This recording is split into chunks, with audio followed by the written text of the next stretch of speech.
Vous le saviez donc, nous sommes en période de vacances et durant cette période, nombreux sont les parents qui ne savent pas comment occuper sainement leurs enfants. Comment doit-on organiser les vacances pour qu'elles soient profitables aux enfants?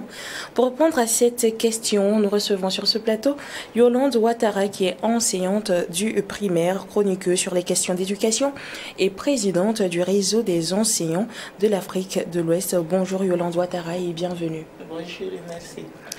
Nous sommes donc en période de vacances, comme je le disais tantôt, l'école est finie. Mais dites-nous, selon vous, comment les parents doivent-ils organiser les vacances des enfants pour qu'elles soient vraiment profitables? Merci bien.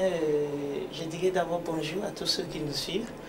Et beaucoup de courage aux parents qui trouvent déjà ces vacances comme, je dirais, un poids lourd, un casse-tête.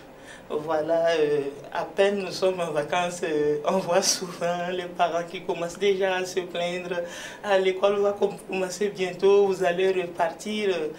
Je dirais juste d'abord que pour vraiment encourager les parents, de ne pas voir cette période-là, voilà, comme casse-tête, comme je l'ai dit tout à l'heure, de ne pas voir ces périodes-là comme vraiment une charge pour eux avec les enfants, mais de considérer ces vacances comme vraiment une période très propice, voilà, pour réellement encore approfondir les relations entre parents et enfants, apprendre aux enfants ce qu'ils n'ont pas pu les apprendre pendant l'année scolaire. Nous savons que pendant l'année scolaire, pendant 8-9 mois, les enfants étaient en contact avec les enseignants. Ils ont été en contact avec d'autres camarades à l'école. Chaque matin, on sort tous le matin, peut-être c'est le soir qu'on se retrouve à la maison. Ils ont passé plus de temps au dehors. Et quoi qu'on dise, il y a peu de choses qui peuvent nous échapper pendant l'année scolaire. Il y a beaucoup de choses qu'on peut ne pas avoir appris aux enfants. Surtout quand je parle de tâches ménagères et pas mal de choses. Et il faut se dire que la période des vacances, c'est le moment vraiment propice pour renforcer l'éducation des enfants, pour essayer de veiller, de revoir l'éducation de l'enfant, d'être plus proche de l'enfant, essayer de voir ce qui a marché, ce qui n'a pas marché dans sa vie. En tout cas, mieux les éduquer, les préparer encore à la vie. Parce que pendant les vacances, il y a beaucoup de choses peut-être qu'on n'a pas pu faire avec les enfants. Je parle des tâches ménagères. Nous savons que un enfant, ça s'éduque. Voilà, il ne faut pas mettre des enfants au monde et puis voilà, on va qu'à d'autres occupations. C'est vrai, le boulot est là, il faut se donner, il faut chercher le gain, il y a beaucoup de choses à faire. Mais quand on n'a pas su éduquer l'enfant, plus tard on va regretter. Voilà, c'est à nous parents. C'est le moment, à nos parents, d'être encore plus proches des enfants, de savoir leur donner l'éducation qu'on n'a pas pu leur donner pendant l'année scolaire. Je dirais déjà que, pendant les vacances, il faut savoir organiser les enfants. Et déjà, je dis que tout se fait, moi je le dis toujours, tout se fait avec l'enfant et jamais sans l'enfant. Voilà, il faut toujours tout faire avec eux. Quand ces vacances, on essaye de faire asseoir les enfants. Voici, ce sont les vacances. Voilà ce qu'on va essayer de faire. Et je profite en même temps d'attirer l'attention de ces parents-là qui ont des servantes à la maison, à tout faire pour les enfants, surtout ceux qui ont des filles encore. Et les vacances encore, on permet que la servante soit là à tout faire et les enfants dorment. Ils se réveillent le matin à 9h, 10h, on se réveille 9h, 10h, on prend son petit déjeuner, on vient se poser dans le divan, on regarde la télé, le téléphone, voilà, et en attendant que la nourriture soit prête pour manger. Voilà, moi je conseille toujours pendant les vacances, si vous pouvez même faire partir votre aide ménagère pour lui permettre de se reposer, si on ne peut pas le faire, qu'on puisse la décharger carrément. Apprenez à vos enfants les tâches ménagères. Il faut les mettre aux tâches ménagères. Il faut qu'eux-mêmes, ils apprennent à le faire. Je parle souvent de ce monsieur-là que j'ai rencontré, et un ami qui me dit que moi, chez moi, je ne mange pas la nourriture de la servante. Non, c'est ma femme qui prépare. Si elle ne prépare pas, je ne mange pas. Voilà un monsieur. Mais il a 2 servantes chez lui. Et ses filles ne travaillent pas. Ses filles, je dis, mais qu'est-ce que vous faites de vos filles? Elle me dit, mais qu'elles vont à l'école. Elles n'ont pas le temps. Je dis, mais Vous pensez que si demain, ces filles là font face à un monsieur qui dit je ne mange pas la nourriture d'une servante, et si elles ne savent pas préparer, comment elles vont se débrouiller? Voilà autant de choses. Il faut, excusez-moi, comme je l'ai dit tout à l'heure, le faire avec les enfants. On fait asseoir les enfants, voici ce sont les vacances, on va essayer de s'organiser. On fait déjà, je conseille un programme, un emploi du temps avec les enfants. On peut faire un emploi du temps avec les enfants, on trace l'emploi du temps, chacun donne son idée.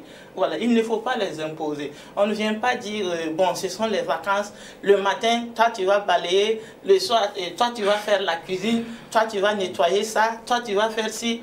Non. Quand vous les imposez comme ça devient un souci pour eux de faire ce que vous voulez.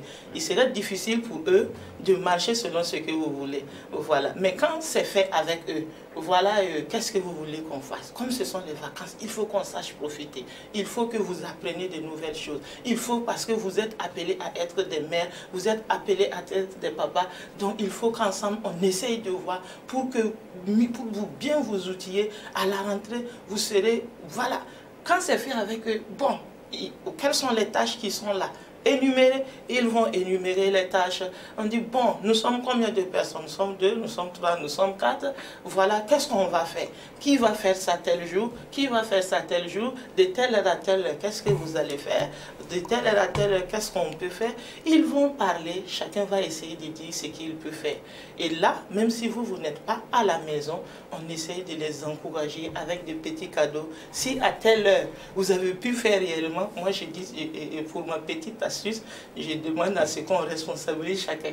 C'est-à-dire que quand les parents ne sont pas à la maison, quand vous leur donnez des tâches avec une horloge, vous demandez, lui, il surveille telle personne surveille telle personne, chacun se surveille, pour voir si chacun a réellement fait son travail. Et au retour, il faut donner un petit encouragement à ceux qui ont bien fait leur petit travail. D'accord, voilà. Madame Ouattara, justement à ce niveau, on voit qu'il y a certains parents qui inscrivent leurs enfants au cours de vacances. En tant qu'éducatrice, selon vous, est-ce normal quand on sait qu'après 9 mois, les vacances sont faites pour un repos intellectuel des enfants, mettre les enfants en cours de vacances, quelle appréciation vous faites de cela? Mettre les enfants en cours de vacances, oui, et en même temps non pour... Je dirais non, dans la mesure où certains déjà, en juillet, ont déjà commencé les cours de vacances. Et là, je dis non. Tout simplement parce que il faut permettre à l'enfant de récupérer. C'est pour ça qu'on a fait les vacances. On a fait les vacances pour que l'enfant puisse se reposer.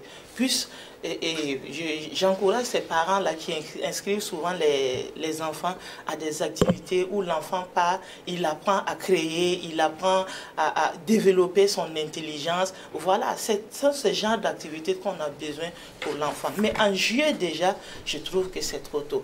Maintenant, oui, pourquoi? Parce que je peux avoir mon enfant, peut-être il passe en classe supérieure, mais je connais le niveau de l'enfant. Je sais qu'il n'est pas assez solide pour pouvoir affronter la classe dans laquelle l'enfant est en train d'aller. Et pour cela, mais ceux qui le font en août, oui, août, un mois, et on laisse. Voilà. Pour les parents qui ont même la possibilité à la maison, on peut même déjà, avec le cahier de l'année écoulée de l'enfant, on peut reprendre certaines leçons avec lui. Ça, c'est généralement aussi au primaire.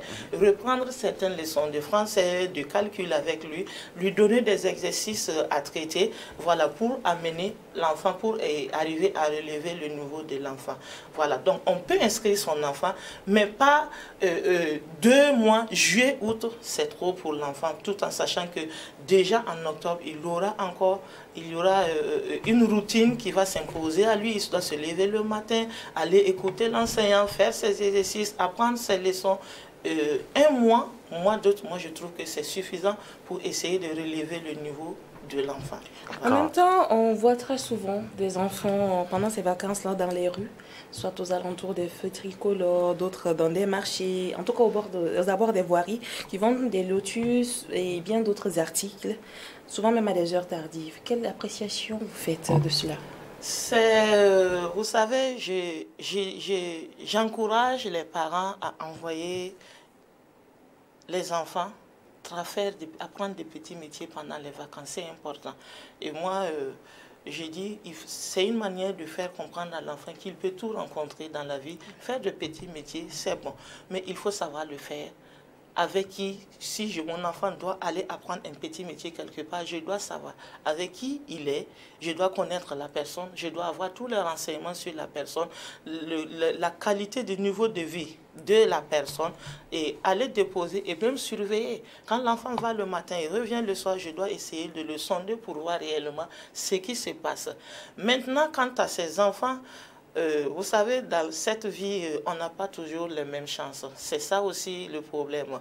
On ne peut pas condamner totalement ces enfants. Moi, particulièrement, j'ai un fils j'ai beaucoup d'enfants puisque j'accompagne les adolescents qui sont en difficulté avec les parents. Et donc, j'ai beaucoup d'enfants comme ça. Mais ce dernier, je l'ai rencontré lors, j'étais sortie comme ça avec mes enfants. On était assis en train de manger quelque chose. Et l'enfant, il est passé avec un lotus. J'ai pris le lotus, j'ai payé, je lui ai donné 500. Il dit, il n'a pas 500. Et 400 pour me donner comme monnaie. J'ai dit, bon, qu'est-ce qu'on va faire? Tu me donnes ton numéro de téléphone, je te fais un dépôt Orange. Il dit qu'il n'a pas de téléphone. C'est un grand garçon. Et j'ai essayé de sonder l'enfant. J'ai dit, mais toi, tu fais quoi? Il dit qu'il est élève. Tu fais quelle classe? Il m'a dit seconde. Mais qu'est-ce qui te pousse dans ça? Il m'a dit, tata, j'ai besoin d'argent pour payer ma scolarité. Voilà. Et ce que je vends comme ça, c'est ce que je vais économiser pour qu'à la rentrée, aller payer mes fournitures, payer ma scolarité à l'école. Et quand il a dit ça, ça m'a touché. J'ai dit, bon, il n'y a pas de souci. Je lui ai remis 1000 francs et j'ai dit, bon, j'avais un petit téléphone avec moi. Je lui ai remis ce petit téléphone et j'ai payé une puce, je lui ai donné. J'ai dit, vas-y. Voilà, parce qu'il y a des moments où on peut avoir besoin de toi. En tout cas, j'ai essayé d'encadrer l'enfant. Je lui ai donné des petits sous pour qu'il puisse augmenter son chiffre d'affaires et puis vendre mieux. Et à ma grande surprise, à la rentrée, il y a un établissement juste à côté de ma maison. C'est là que l'enfant fréquentait.